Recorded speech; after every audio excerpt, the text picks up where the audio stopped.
Willkommen, bienvenue, welcome. Fremde, étranger, stranger. Glücklich zu sehen, je suis enchanté. Happy to see you, bleibe, resta, stay. Wir sagen willkommen, bienvenue, welcome.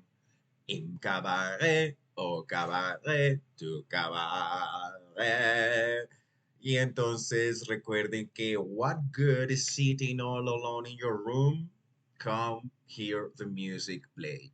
Eso es cabaret. Entonces cabaret no es nada más y nada menos que la Alemania de los años 30 antes de lo que en alemán se llama Die Machtübernahme.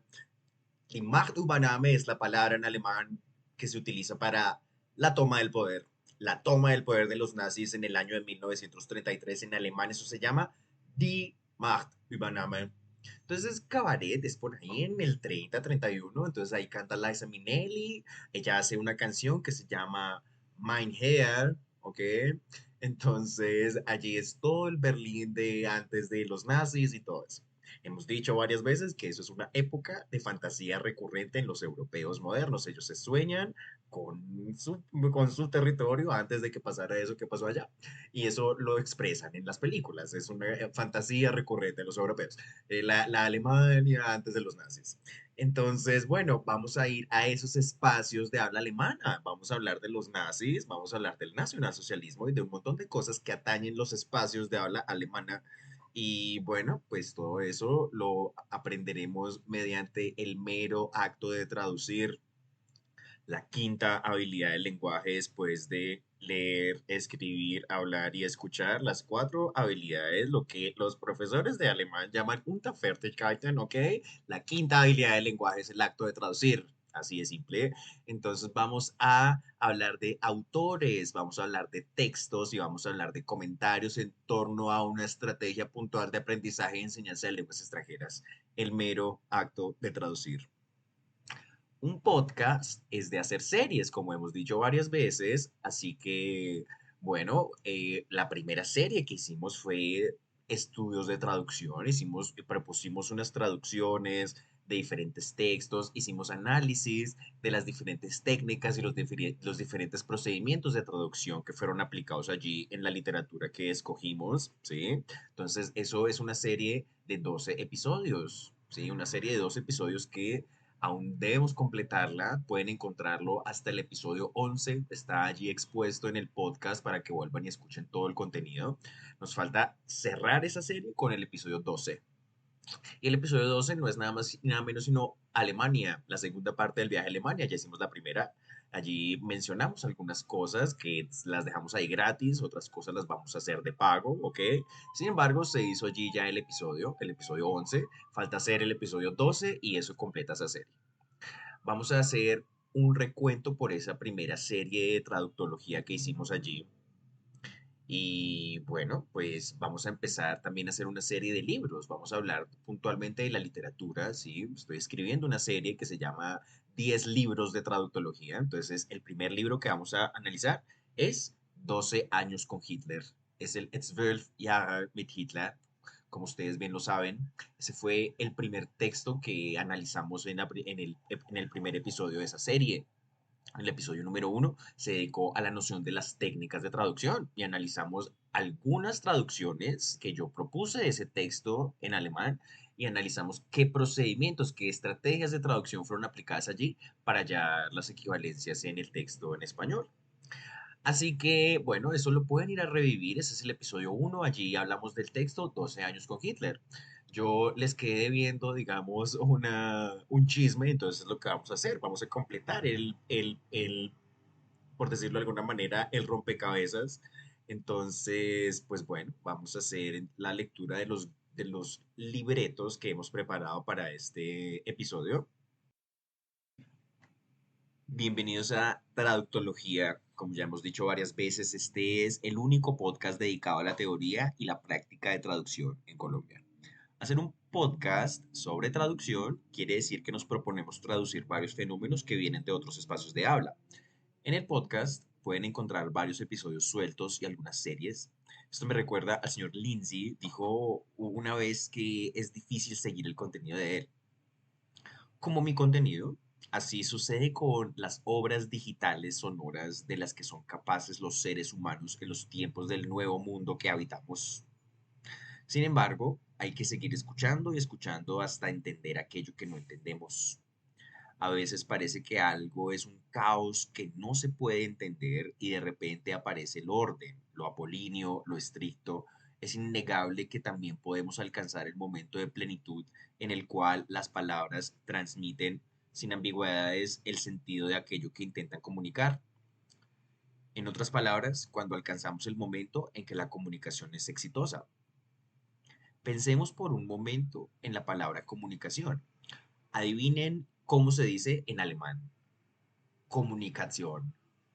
Seguimos insistiendo en la idea de que la lengua alemana, al menos en el nivel lexical, tiene que ver directamente con el idioma latín, el mismo idioma latín que tiene que ver con el español que hablo como lengua materna. El diccionario en línea Deutsches Wörterbuch der deutschen Sprache, por sus siglas DWDS, registra los siguientes sinónimos para la palabra comunicación: Austausch y Verständigung. El término alemán Austausch tiene que ver con la acción de intercambiar. El término Verständigung tiene que ver con la acción de entender. Para los espacios alemanes, entonces, comunicar quiere decir intercambiar y entender ideas e información. Seguramente ustedes como audiencia no entienden todas las ideas que presento en estos contenidos. Sin embargo, algo los llama a escuchar, algo les dice que quieren seguir oyendo mis conferencias sobre traducción, que no son solo conferencias sobre el acto de traducir, sino también son mi vida, son mis afectos, son mis pensamientos, son las cosas que me gustan, lo que no me gusta, lo que pienso del mundo. No puedo evitar plasmar en mi obra aquello que observo y percibo del mundo donde estoy. Esto sucede con cualquier creación. La teoría y la práctica de traducción son mi pretexto para plasmar mi vida y mis esfuerzos dedicados a la enseñanza y el aprendizaje de lenguas extranjeras desde el acto de traducir. La primera serie que hicimos formalmente hablando fue Traductología, estudios de traducción. Esta serie debe completarse con el episodio 12, el cual le dará fin. Esto aún está por hacerse. Mientras tanto, la serie se compone de 11 episodios. En esta oportunidad quiero hablarles de, pues, de uno de los libros de esta serie, ¿sí? Que realizamos para este programa, para el primer episodio de estos programas, de estas series, de esta génesis de mosaico, de este mosaico sonoro, que son estos autores, que son estos textos y estos comentarios. Ese primer libro del que vamos a hablar, por supuesto, son los 12 años con Hitler. Entonces, completar el rompecabezas. Una vez les dije que les iba a contar cómo llegó este libro a mi poder. Lo tenemos acá en el escritorio, en la mesa de trabajo, pero no lo hice. Se me olvidó, me puse a divagar y no resolví el ticket, como dirían en Teleperformance, ¿ok? En todo caso, ese libro llegó a mi poder en el año 2015, la primera vez que salía del país rumbo a Alemania. Esta anécdota la he contado varias veces. Estábamos en la ciudad de Coblenza, en el estado federado de Renania-Palatinado, donde queda el Deutsches Eck. En español, el Rincón Alemán. ¿Qué es el Rincón Alemán? Es la región de Europa en la cual se encuentran el río Rin y el río Mosela. La intersección de estos dos ríos forma una especie de esquina o punta donde hay un monumento del Kaiser Guillermo. La abuela de los niños que cuidaba en ese momento vivía ahí, en Coblenza, en Koblenz, en alemán. Un fin de semana decidimos ir a visitarla, así que nos alistamos la señora B, los dos niños y yo para manejar en carro automático desde Wiesbaden, en Hessen, hasta Coblenza, en Renania-Palatinado. Yo no he manejado tanto carro en Colombia como si lo he hecho en Alemania. Llegamos, almorzamos, comimos kuchen y café, ok, y nos dispusimos a esperar el viaje de regreso. Mientras tanto, vi que la señora tenía un estante de libros. Me acerqué a él y vi una cubierta negra que decía "12 Jahre mit Hitler".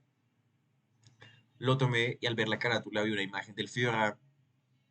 La señora me vio y me dijo, Das kannst du gerne behalten, es decir, me lo podía quedar. Sin embargo, su hija, para quien yo trabajaba, no estaba tan contenta con el asunto. Volteó a mirar y me dijo, ya, Marcel, du magst lesen. Es decir, le provocó cierta molestia. 2015 fue eso. A Alemania le cuesta hablar del asunto nazi. Sin embargo, también podemos encontrar ejemplos como la abuela generosa, la cual no tiene problema compartiendo conmigo un fragmento de su historia alemana conmigo, sin importar lo oscuro de ese fragmento, sin importar lo oscuro del fragmento de esa historia. Pero para la señora B sí fue un momento no grato, como diríamos. No era mi intención generar esos sentimientos en mi entonces jefe. Sin embargo, así pasó. Nos regresamos a Wiesbaden y en 3 semanas volví a Colombia. Pero no por eso el libro. En todo caso, esa es la historia de cómo llegó ese libro. A mí me lo regaló la abuela de los niños que cuidaba en Alemania. Yo era au pair. Una vez le dije eso a un pan así, me dijo, ah, yo no sabía que tú habías sido au pair en Alemania. Bueno, sépanlo. Ese libro es una biografía de Hitler escrita por el jefe de prensa del Tercer Reich, Otto Dietrich. Un texto que puede resultar interesante para los espacios de habla hispana, ya que no existe una traducción oficial. Alguna vez conté que vi en internet una versión hecha por una editorial española para Barcelona, pero no encontré versiones en Latinoamérica. Como decíamos, puede que la traducción sea de ayuda para completar el rompecabezas del nacionalsocialismo aún necesario de discutir en tiempos donde los padres de familia de las regiones opulentas de Alemania ven los migrantes hundirse en el Mediterráneo y se preguntan, ¿Was machst du mit solchen Leuten? ¿Ah? Así se preguntan viendo los migrantes ahí por televisión, ¿ok? Entonces, bueno, es el 12 años con Hitler. Vamos a leer las traducciones que hemos hecho. Hemos traducido ya todo el prefacio que escribió la editorial. Estas no son aún las palabras de Otto Dietrich, son las palabras de la editorial. Ya vamos a ver el nombre de la editorial, sí hablaremos de quién publicó esto. Pero entonces, bueno, son las personas de la editorial haciendo el prefacio de este texto. Entonces, hemos traducido la totalidad de este prefacio, solamente 2 páginas, y bueno, ya hemos planteado de una manera clara y convincente las ideas que están allí en ese prefacio.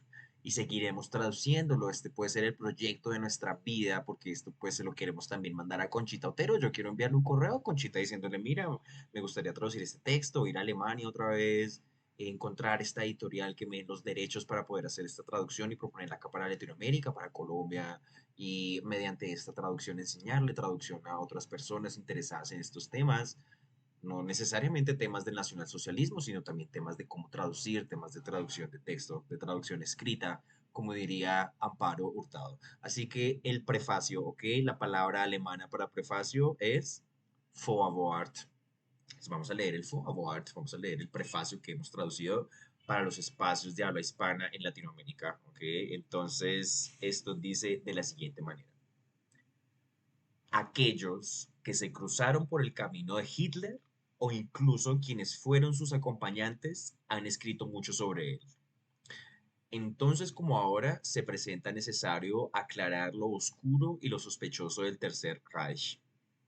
Hasta el momento, las fuentes de luz habían sido expedientes oficiales o declaraciones de uno o de otro que creyó experimentar de segunda mano esto o aquello y por eso se consideró testigo histórico.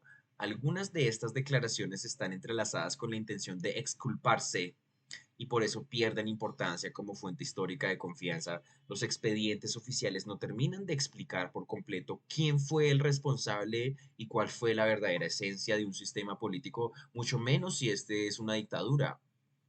El informe de un testigo ocular que da su opinión desde su experiencia inmediata del Reich de los 1000 años hace comprensible lo documentado en los expedientes y añade aquello que nunca se llevó al papel.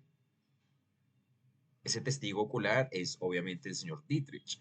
Hemos decidido publicar este libro en el esfuerzo por contribuir al esclarecimiento total de la dictadura hitleriana. Su autor, el doctor Otto Dietrich, era un periodista de 34 años cuando llegó desde su ciudad natal, Essen, a las inmediaciones de Hitler en 1931 y lo acompañó desde 1933 hasta 1945 como jefe de prensa del Reich. Dietrich escribió este libro en 1946 con los recuerdos aún frescos después de su ingreso al campamento británico en Fallingbostel. Envió el manuscrito en la Navidad de 1948, es decir, antes de la marea de declaraciones exculpatorias, a aquel hombre que se hiciera cargo de su hijo más joven. Desde entonces no se hizo ninguna modificación al manuscrito. Dietrich murió 2 años después de su liberación en noviembre de 1952. Se sintió llamado a hacer esta biografía de Hitler, la cual no quiso publicar en vida para no poner en peligro su credibilidad y su voluntad de objetividad bajo la sospecha de querer justificarse a sí mismo. La confesión de culpabilidad del autor en la introducción resalta su intención de concentrar sus declaraciones exclusivamente en Hitler y describir el régimen diabólico creado por él y solo explicable mediante él. Con esto nos está negando el hecho de que subordinados de todos los rangos se hayan apropiado de órdenes denigrantes por parte del Führer y que también hayan hecho esfuerzos personales por darle rienda suelta a la crueldad. La culpabilidad de sus partidarios, los motivos son secundarios, no debe pasarse por alto. Dietrich quiso escribir una biografía de Hitler en tanto que esto era posible para él por ser uno de sus pocos y continuos acompañantes. Sin embargo, no se puede decir que escribió una biografía del Partido Nacional Socialista o una historia del Tercer Reich. Esto solo es posible si la figura del personaje principal de este drama aterrador se presenta claramente ante nuestros ojos. La descripción histórica presupone evitar las tergiversaciones de un lado y del otro. Así que creemos que no solo estamos publicando un documento cuyo valor reside en que su autor fue el acompañante continuo de Hitler durante 12 años decisivos, sino una fuente histórica de gran importancia que acaso pueda responder de forma convincente a algunas inquietudes.